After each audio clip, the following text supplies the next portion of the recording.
Peace to everybody. This is about Leaving Neverland. Director Dan Reed questioned about train station controversy and starts testifying in defense of Michael Jackson.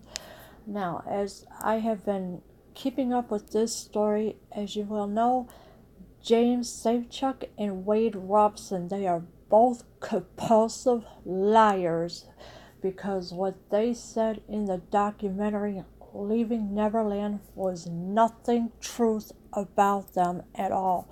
They even admitted of being liars. Michael Jackson fans have pointed to the construction of a train station on the Neverland property to discredit some of the claims made in Leaving Neverland, but the film's director said it shouldn't change the story.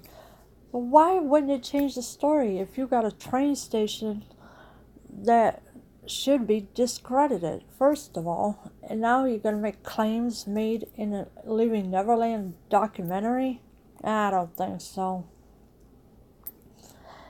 Dan Reed was at LAX on Tuesday afternoon when he was asked about whether or not James Safechuck's claims should be dismissed because of his assertion that he was abused by the singer in Neverland Ranch train station, which was not even built at the time he claims the abuse occurred. So the train station was never built at the time. James Safechuck has claims that he was abused, and that's not true because there was no train station at the time. So now the only thing they can do is dismiss it because nothing was truth about him. He lied through the whole thing. And Michael Jackson was not the kind of person to be abusing children at all. He would never do something like that. I don't think it's much of a controversy, to be honest, Reed said. That's not the most important thing about the film. Is it really? It's one of dozens and dozens of places James Safechuck was interfered with. Excuse me, dry air again. So dumb. I don't know. This Reed character, he needs to shut up because, what he's saying is lies too. That he thinks he believes James Safechuck and Wade Robson. First of all, I wouldn't even believe Reed either because he's a liar also, right along with James Safechuck and Wade Robson. Excuse me again for the coughing. And now he's coming out saying that he don't think it's much of a controversy. Yes, it is a controversy because if you're going to lie on somebody and drag their name through the mud, yeah. Something's got to give. And that's what exactly James Safechuck and Wade Robson did. They told this fantasy story, lying about what Michael Jackson did to him, and none of it was true. The estate of Michael Jackson and some of his fans begged to differ.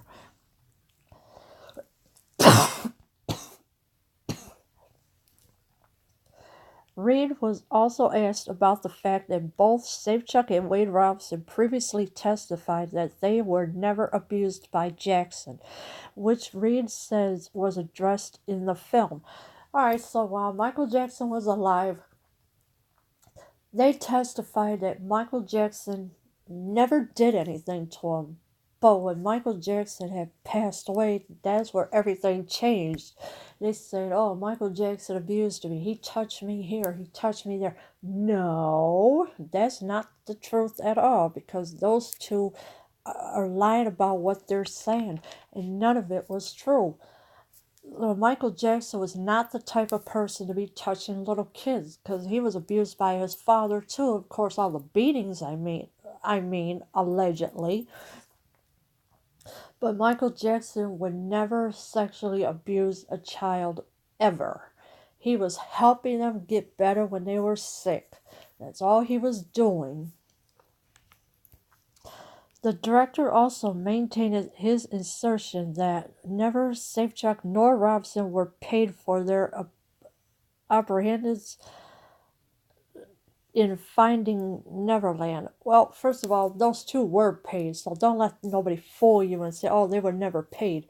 Yeah, they were paid pretty big bucks to lie on Michael Jackson, so, and the director is also telling us fantasy stories, and oh, well, he never did that, saying now that Safe Chuck and Wade Robson never got paid for it. Yes, they did. They got pretty big bucks to tell this lie on Michael Jackson. After the train station permits were revealed, Michael Jackson estate attorney Howard Weitzman released a statement saying, Safechuck's train station fiction is one of several lies in this film, which shows that neither the director or HBO ever bothered to verify the claims made by these accusers. Safechuck's allegations that he was abused in a building before it was even built, and 2 years after he said the abuse stopped, speaks for itself. Well, no. That never happened, because now you're going to try to throw other stuff in there. No. And now, and of course, HBO, they're lying too. That's why they're getting sued as well. And with Paris Jackson and her brothers, she's going to be suing the heck out of Wade Robson and James Safechuck for their lives, because they were all about the money. Wade Robson and James Safechuck were all about the money. They didn't care about nothing else. They told this fantasy lie on Michael Jackson that never even happened. And there was no police report saying, oh, well, Michael Jackson abused them. There was nothing like that. It's all lies. It never happened. And these two should go to jail for a very long time for lying on Michael and dragging his name through the mud and tarnishing his legacy. That Michael Jackson don't need to have his legacy tarnished by these two gentlemen. They just have to stop with all the lies, because the more they tell, the more they're going to catch on sooner or later. Leave your comments below. I am out.